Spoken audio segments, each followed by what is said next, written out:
When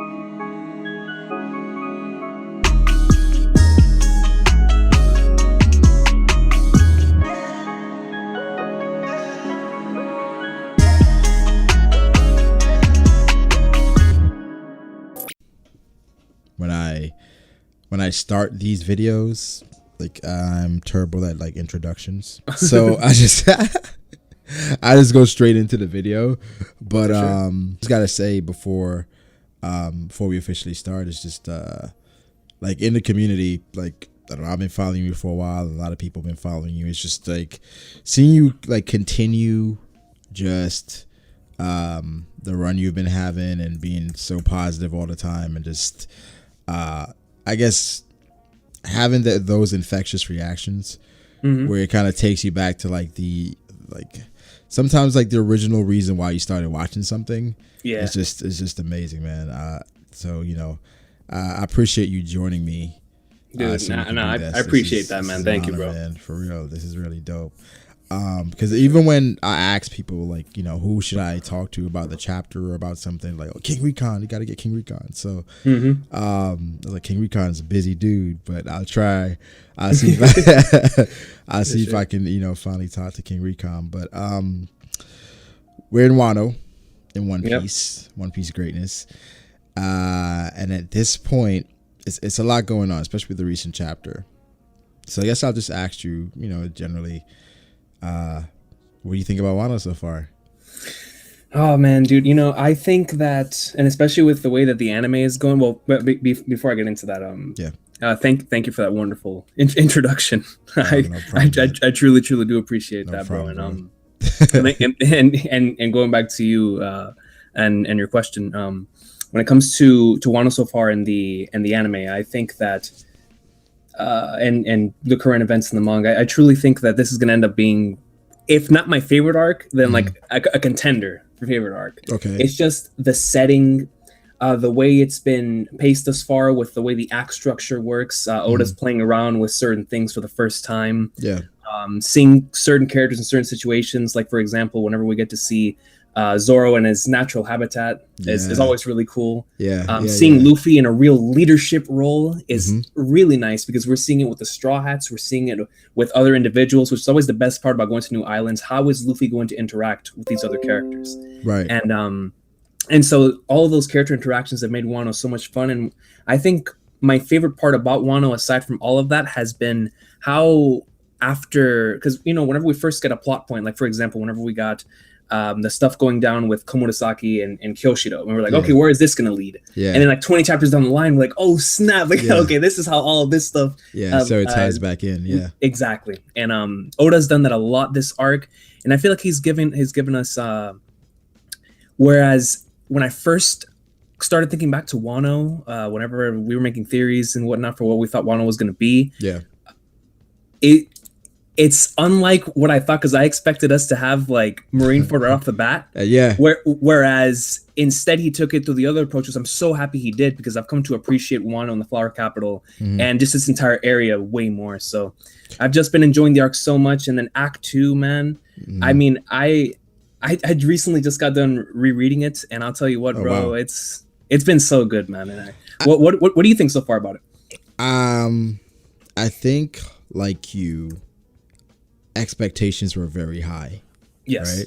Because even when we were in Whole Cake Island, we were hearing things about Wano, how amazing Wano is going to be, and this is kind of it's almost like a culmination, it felt like, where Oda can't wait to get to Wano. Oda was the assistant of Rurouni Kenshin, all of these different things about Wano. So when we initially got there, and seeing how Oda was somewhat taking his time with building up the plot points and fleshing out certain things, I was like, okay, it's a bit different. And even, the community's a little weird, because a lot of people, they were ready to give up on it after like 7 chapters. It's like, oh my God, Wano isn't what we thought it would be. Exactly. But it was just like, it was really early in Wano. I remember that. Right. Yeah. So then, the act picks up, Act 1 picks up. We have, the Blackbeard stuff, the Kaido versus Luffy stuff. It's just like deepening our connection to some of these characters and introducing new characters. With Act 2, I think I enjoyed it. I guess my main thing was just Oda kept things from me that I wanted. Oh, okay, like, I understand. Really badly, right? So I really wanted to see like a full interaction with like Drake and Law. I wanted that, right? Yep. I remember that moment in the capital after Zoro and Sanji, they save Toko. Oh, the best cliffhanger of the year. They save Toko.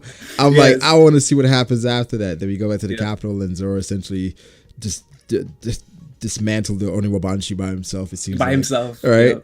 But I think Oda has been strategically leaving things out in Wano. Even the fight with Sanji in page 1. It's like different things like that. But it's just, I understand why he's doing it, but the important stuff isn't left out. Like he's giving you the stuff that he feels like is relevant for you to immerse yourself into the story. So that was, so for Act 2, and I recently reread it as well, I appreciated it a bit more on the reread. Because I think for One Piece, sometimes we get lost in the fact that it's, we're reading it week to week, but it's essentially a story, right? It's a full story. And 100%. When you're just reading from chapter to chapter, you don't feel the fatigue of the breaks and the week wait. And, sometimes it's like a break from One Piece and a break for Shonen Jump. So then you end up waiting like 2-3 weeks before a chapter. And that factors into enjoyment, right? It does. But when you're like reading through something and it's like, oh, wow, it just like, it has a different feel to it. And I feel like Act 2 did that. And the most recent chapter, I think the last 2 chapters actually, have been phenomenal, right? Amazing. It's Oda at his best. Yeah. And I think that's something that's unique that Oda does. Like he knows how to play with expectations and anticipation, in which it's like he knows what his audience wants, so he holds that back as much as possible. And he's like, here you go, like this is what you wanted. Zoro is supposed to get a new sword, here you go. And then it coincides with Odin, because he's been holding back a lot of Odin. We don't even know what Odin looks like really yet. Yeah, right? Dude. We don't know. We barely know anything aside from chapter 120. And that's amazing to me. And do you remember like when they were talking about Odin, Oda essentially cut off some of the conversation about what happened. So a lot of it is just, it's a lot of mystery there around Odin Kozuki and everything that went on with him. But I think with the combination of Zoro, the plot line with Law and what he does, at first with trying to figure out who that person was that helped Law. The new chapter, I guess, answered that, in which, we got, first off, it's like Wano has so much going on. And I think that's perfect right now. We're essentially, it doesn't matter what we get next chapter. Yes. Right? Because I said the same thing. Right? No matter where he goes, if he goes back to the Reverie, great.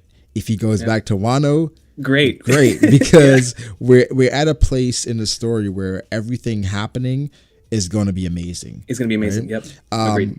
Agreed.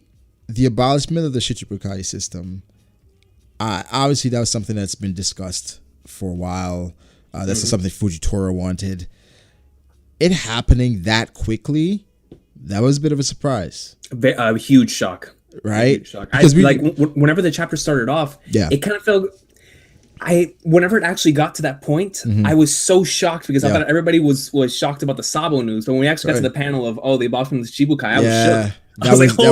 That was huge, especially with how quickly they did it. Because I understand, Cobra and Riku and their experiences, they're going to want to abolish the system really quickly. Absolutely. As quick as possible, because they don't want anybody else to go through the same thing. Like now.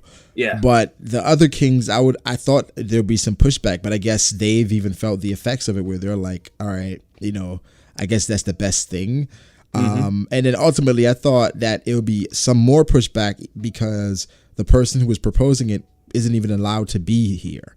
Right, in Fujitora. Exactly. True that. But with through it all, I guess whatever Vegapunk proposed, they felt like it was better.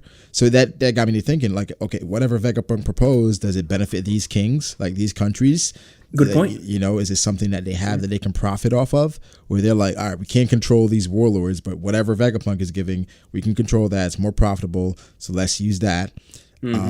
So it was just weird how quickly it happened, because for it to happen, I think the interest of the kings has to be something there, you know, for them to benefit or profit off of. Because Garp even said, you know, they don't care about anything; they just care about like basically themselves. You know, so I think I don't know what it could be. You have an idea what you think Vegapunk could have that could replace Mihawk, Boa Hancock, essentially Dopamine, all those people?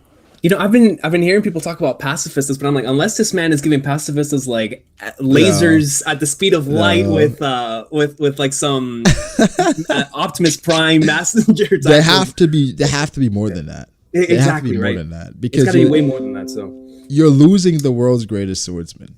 Right? Yes. Essentially, you're losing the pirate empress. You're losing Buggy, who has a bunch of strong people under him. You're losing young Whitebeard, right? Yeah. So it's just, how are you replacing not only the power of these people, but the influence? And you know, because when people hear Mihawk, it's like, okay, so deterrent. Like, we don't want to go against the world government because we might have to face Mihawk. Exactly. There has to be like something there. So that's another mystery that we're trying to figure out. The Sabo thing.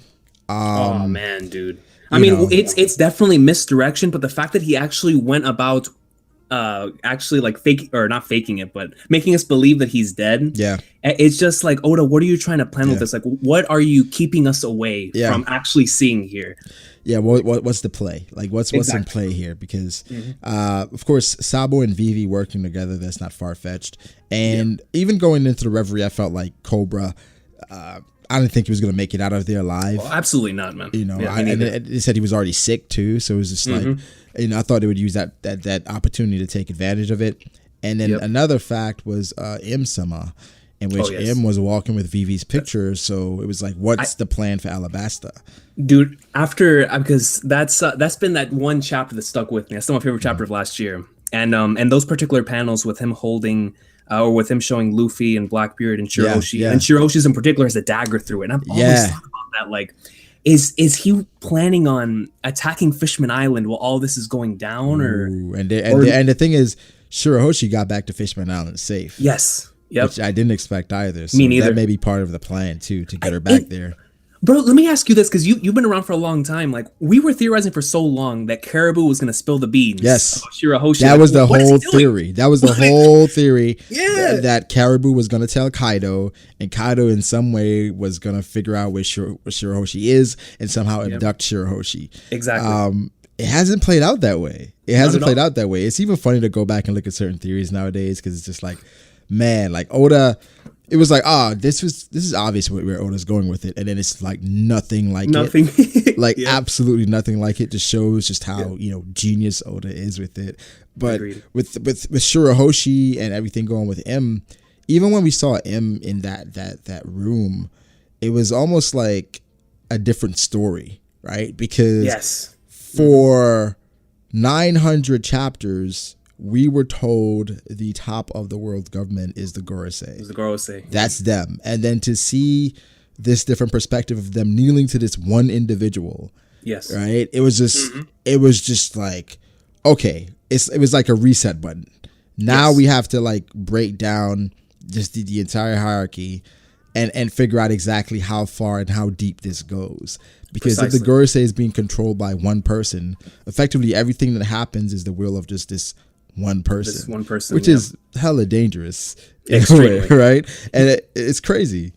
I still to this day, because last year after that chapter dropped, I was like, man, I went back and reread Alabasta and Jaya, because remember how Oda originally said he wanted to end the series in 5 years? Yeah. And I was like, man, I wonder if all of this is going down right now was a part of the original plot, because just look at Alabasta and Jaya, and look at all that's still relevant at this point in time. Yeah. And with the introduction of the Gorosei, we got to see the Mighty Joe for the first time. We got to see Mihawk and Dofi and Kuma. They're actually together. That was all Blackbeard's introduction. Yeah. You had Pluton. You had Crocodile, like Vivi, and so it's insane to me that if this man truly has had all of this, like at the very least, as an idea, as a concept. That means the instant messenger Sama had to have been like a concept somewhere in his mind. Yeah. M had to have been in mind somewhere, dude. At some point he wanted, like, you know, have this overlord appear at some point.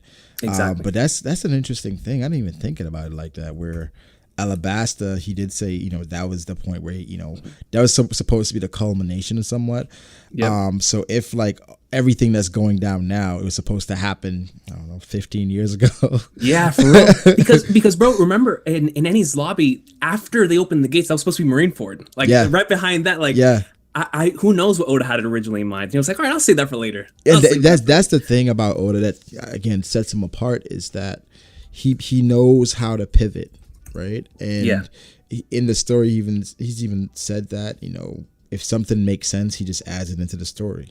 You know, so news recently came out that he plans on ending One Piece in 5 years, and then his editor came out and was like, yeah, that's not happening. That's not happening. Like that's not happening, because I think, you know, I think you can have a plan for something. Like, you know, you plan to write a paper. Yeah, I'm gonna be finished in 3 hours. Then all of a sudden you start, you know, watching some TV, and you eat, and all of a sudden you're like, they're writing the paper for like 6 hours. You're like, all right, well, dude, Brago, bro, as YouTubers, man, we plan to talk for 15 minutes and we'll go on for 2 hours. Exactly, bro. Exactly. Time and time again, I'm like, short stream. All of a sudden, 3 hours later, I'm like, what the hell happened? So for Oda, it's. I think he wants to end it. Right, I think he has an idea of how he wants to get it done. Yeah, but I really want it to be something that's, you know, planned out, and where he can take his time and end it the way he wants to. Definitely, because Bleach, I feel like. And that one hurts me so much. I love Bleach, bro. Right? I know you do too. It didn't get the ending that it should have. Yep. It didn't get the respect that it should have, because, you know, Bleach, I know it's a lot of memes around, but Bleach was up there with One Piece and Naruto for majority of its run. For a long time, man. It's unfortunate. So I don't want One Piece to go down that route. Again, One Piece is kind of like the culture in Japan. So definitely. You know, I don't know how. Even another series that wasn't as popular as Bleach, but you and I enjoy as well, Katekyo Hitman Reborn. Oh man, Reborn. Like that. You know, that one had one more arc left in it, man. Just one more arc. Oh man, Reborn. The thing is, you know, the deterrent for Reborn is the first season, because it's so slice of life-ish, right? Where they're introducing you to the characters, and, you know, kind of letting you get to know them a little more, right? A little deeper.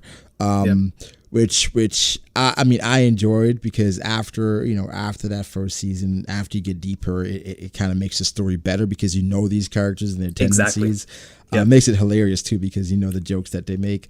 Precisely. But, you know, I think in today's anime era, it's like more quick hitting, hot takes, right? Everything, like, Yaiba, Black Clover. It's like these things are so quick. My hero, dude. My hero's fast pacing, dog. Exactly. And then I think people aren't giving things as much of a chance as they did back in the day. That's so true. Like, if something doesn't hit in 5 episodes, it's like, all right, I'm dropping this. This isn't you know what I want to watch. I heard somebody the other day talking about that with Hunter x Hunter, where they were like, this is the Hunter x Hunter you guys are talking about? And I was like, bro, you're only in the Hunter exams. Come on. like keep going. And the Hunter exams themselves are great, but keep going, dude. But that's just the tip of the iceberg. 100%. Like, the Hunter exam, like, oh my God. And that's the thing, like, they don't want to give these things so much of a chance. And again, you know, it's just a different era in anime where you have to, and then with Fire Force, I prefer Yaiba over Fire Force. Me too. Over Fire Force. And I think the main issue with Fire Force is just some of the pacing and the direction of it, where I feel like they're trying to just hit things quickly, right? Where it's like, you got to get it quickly. You got to make people invest quickly.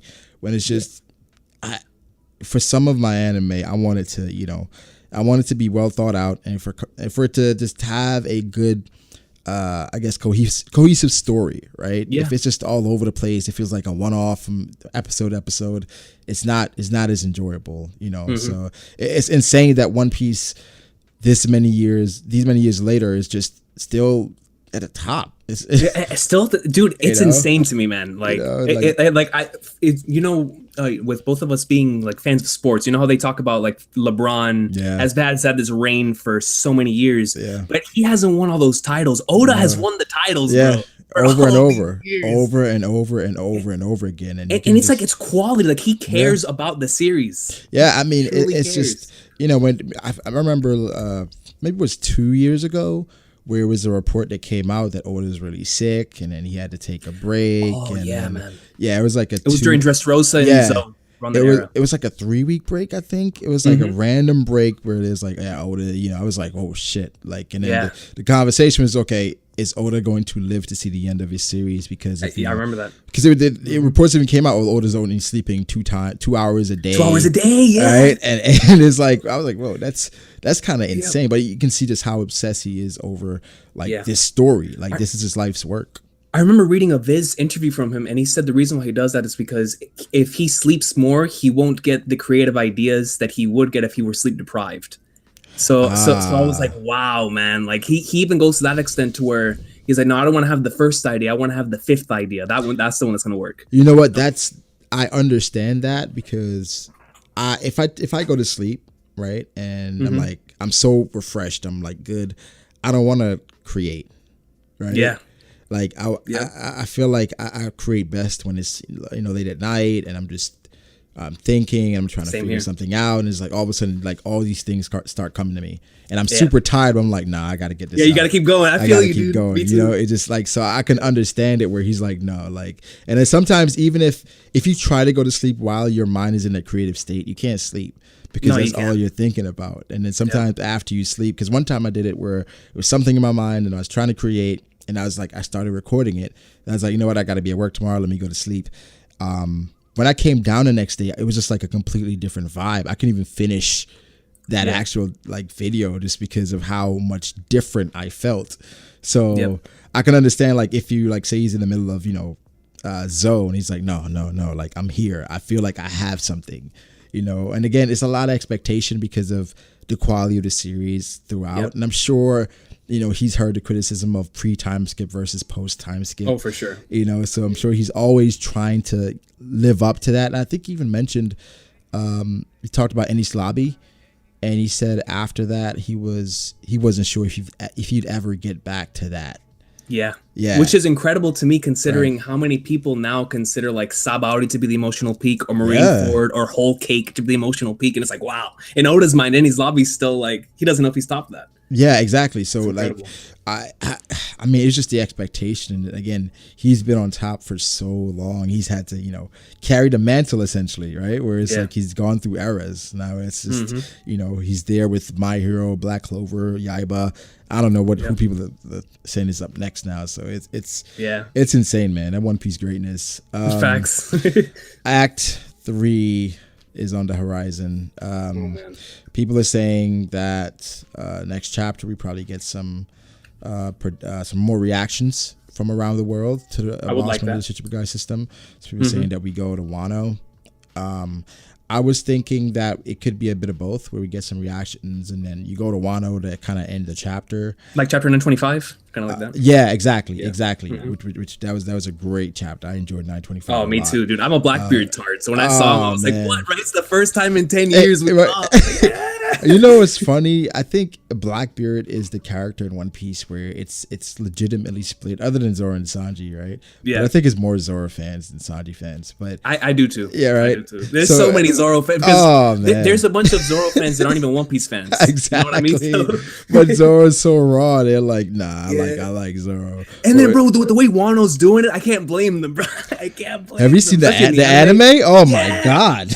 The anime during the Hawkins stuff, I was like, good lord. Yeah, like they had Zoro looking like a monster in the anime. And then even when they had that seppuku scene where you had the seppuku blade and he was freaking destroyed. He's just wrecking everyone. He even started punching dudes. I was like, oh god. Like I understand it. Like I understand it. I'm always, you know, playing devil's advocate with Sanji because I really like Sanji's character, and everybody goes out of their way to kind of, you know, to shit on Sanji. I'm like, yo, give it a break. Let Sanji be, you know, let him be.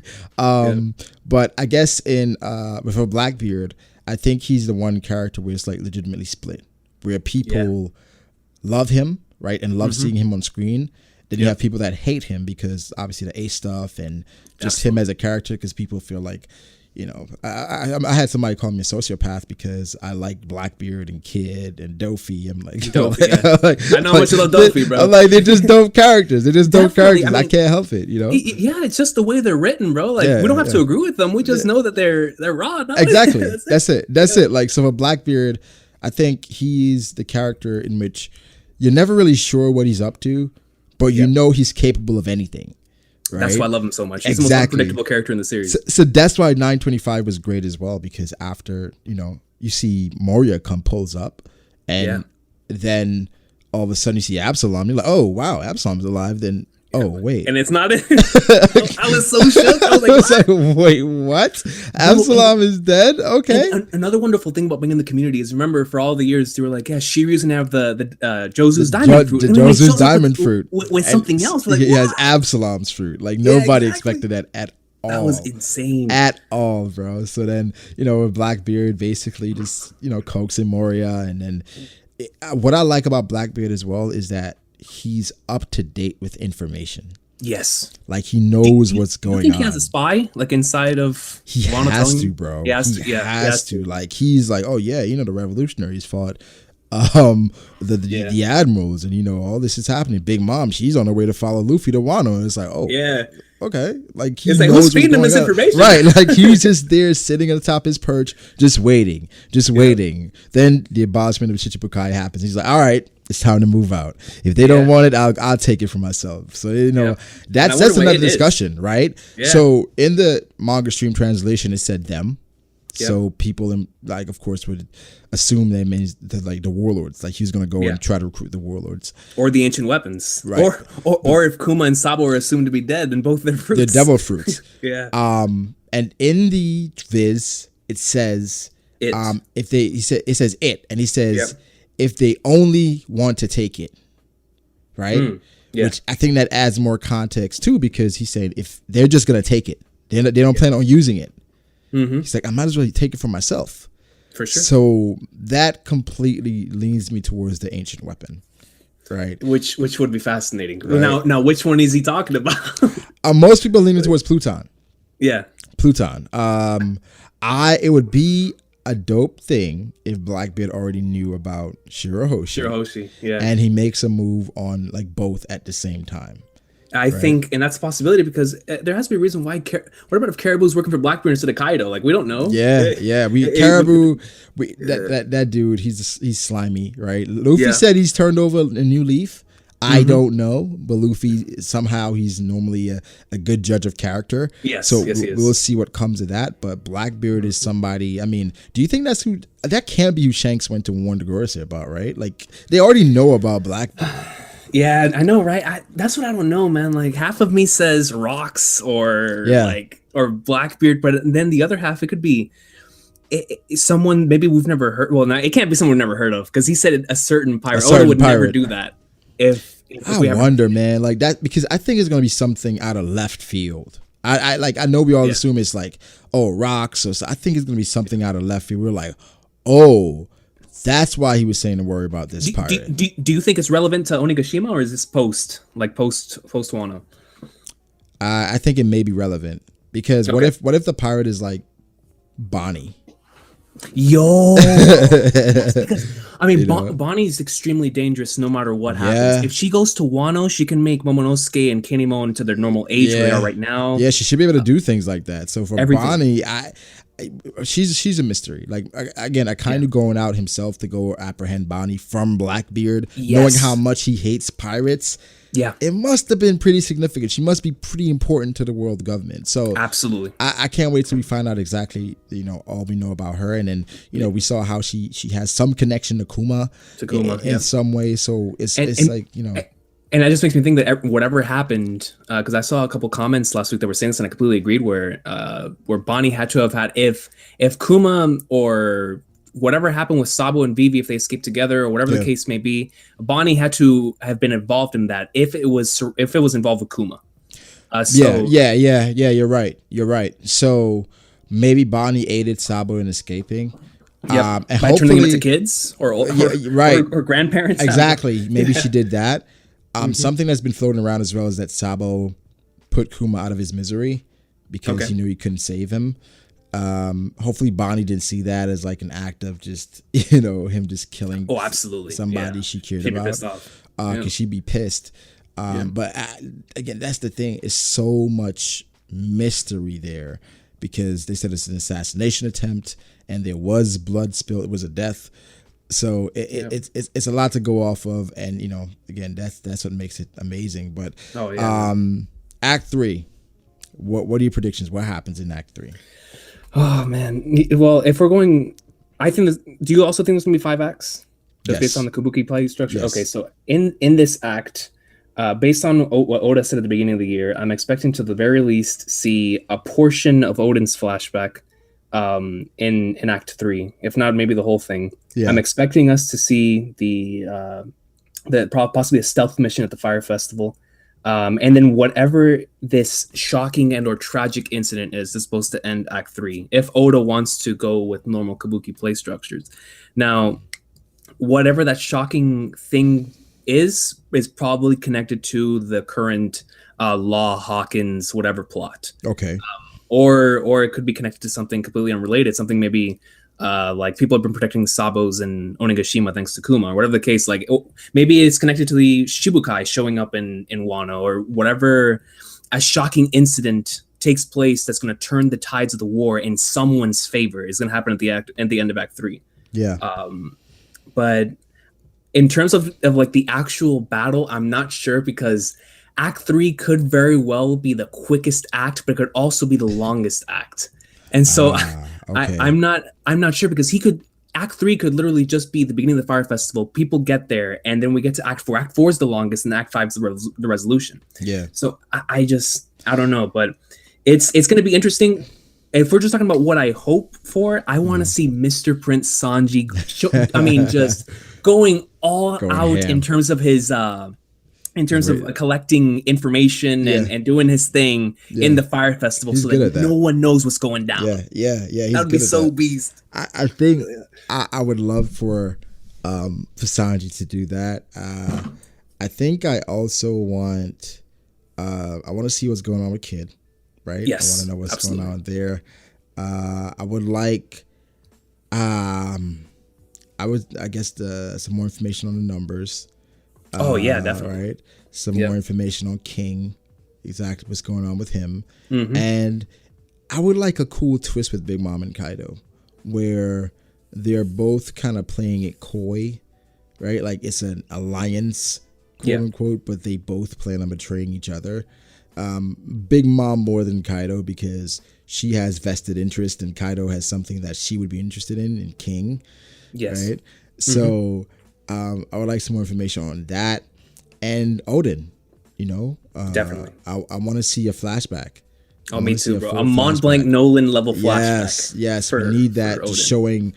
I want to see him on Whitebeard ship. I want to see him on Roger's ship. Roger's ship. The Prime Rayleigh Roger. I want to see. Maybe the anime gives us Ashura Doji versus Odin.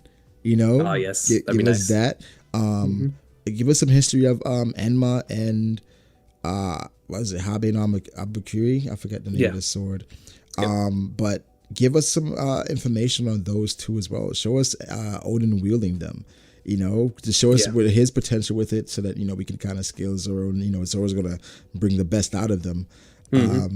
But I think also I would like a hint to like a new power from Luffy. Yes. Right? Like in the similar way to where whenever he was fighting Bluno, whenever he shut off your second. Yeah. Right. I got you. So he runs into like somebody formidable. Like let's say he runs into Jack.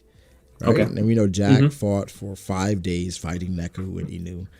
And Luffy essentially owns Jack.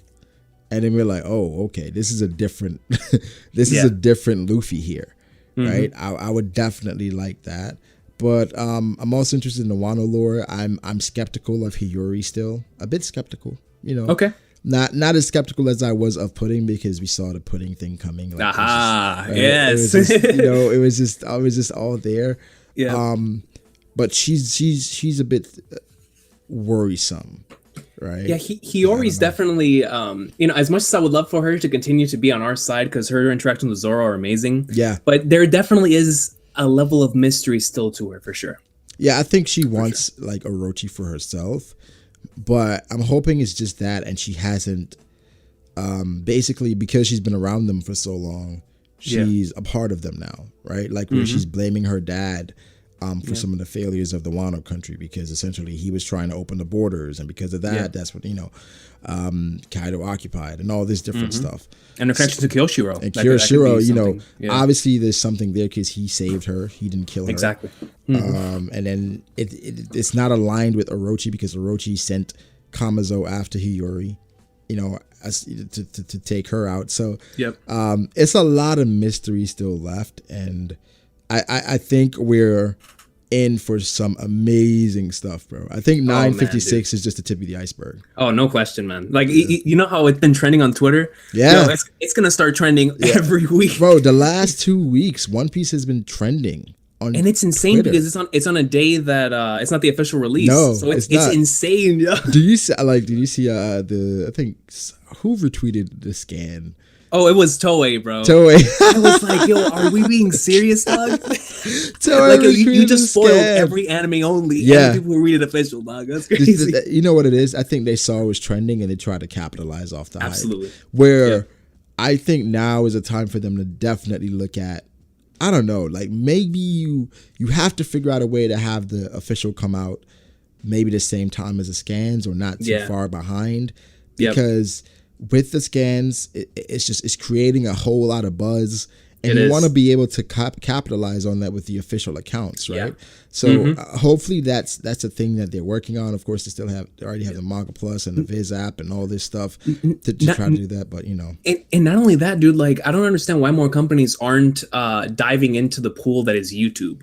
Like I watch so many, because I'm really big on the gaming side, and I watch like a lot of people who do like Final Fantasy and that type of stuff, and some of the dudes that work on the games, they watch their content and they tell them, and like they'll sponsor them, whatever the case may be, and I'm like, why don't Toei or Viz do that for some of the YouTubers? Like, I understand, like just have a conversation with them and be like, look, man, if we can work something out, like, bro, I guarantee you it would at least have some sort of influence. It would have a huge influence, right? If you're working hand in hand with some of the, you know, the top creators, just because it's you're essentially helping these creators to create to create better product, right? Yep. Because at the end of the day, a lot of the creators, they don't show the panels because they're scared of copyright strikes. Precisely. If you give someone that, you know, you whitelist them, right, and you say, you can react to it and you can show the panels, you know, but it's like it's the official translations. Some people would say, okay, you know what? I'll wait. I'll wait because I can show my audience like the full experience, right? And then I think it would trickle down, maybe start having more partnerships with other YouTubers, and it's just then you're creating this like cohesion in a way that people don't feel like they have to read the scans. And now because of how Viz and Toei, how they treat content creators, it's like, what's the benefit in actually switching? Like, I agree. We support the official anyway, right? Because we want to read. Me too. Viz, I buy everything that's ever been One Piece, right? in English, but I can't help. But I don't want to get spoiled. Like, I think that's the main thing, Brago. I think and you understand me. Like, we don't want to get spoiled, because bro. on Twitter, after the chapter's out, either somebody's tweeting the entire panel, somebody's quoting what happened. You know, it's all over the timeline. I get off social media Tuesday night every single week because I just know how people are when it comes to One Piece. I mean, people love it. You know, so people are really enthusiastic and they really want to just talk about it. So I think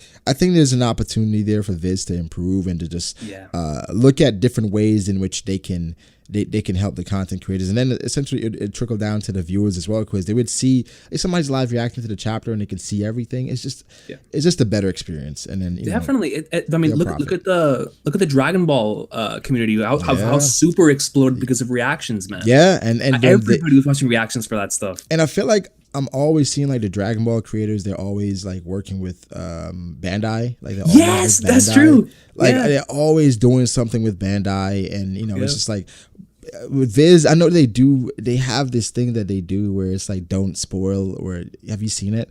Where they do it? It's like spoil in 30 seconds or something. Where the creators are talking about a certain. Oh yeah, yeah. I saw one of those with King and Toriko. I remember right, that. right. Yeah. So I'm just like, if you can do that, like. How okay? Let King be able to react to Toriko showing the chapters, but I don't. Yeah. I think it's more so pushback from Japan, where they. That's true.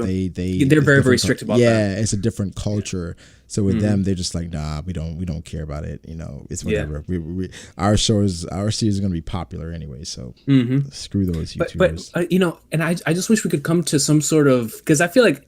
At this point in time, we're two different communities, and we like refuse to work together. Yeah. And whereas if we could come to some sort of thing to where we can get the scan community and the official community and bring some sort of thing that where we can meet in the middle. Yeah.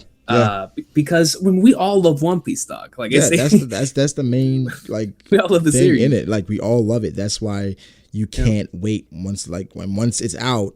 You can't wait to read it. It's just something that you just must do, you know. So hopefully that improves in the future, because you know One Piece. I'm assuming One Piece has 7 to 9 years left. That's my estimation. I'm right there with you, man. All right, like around there.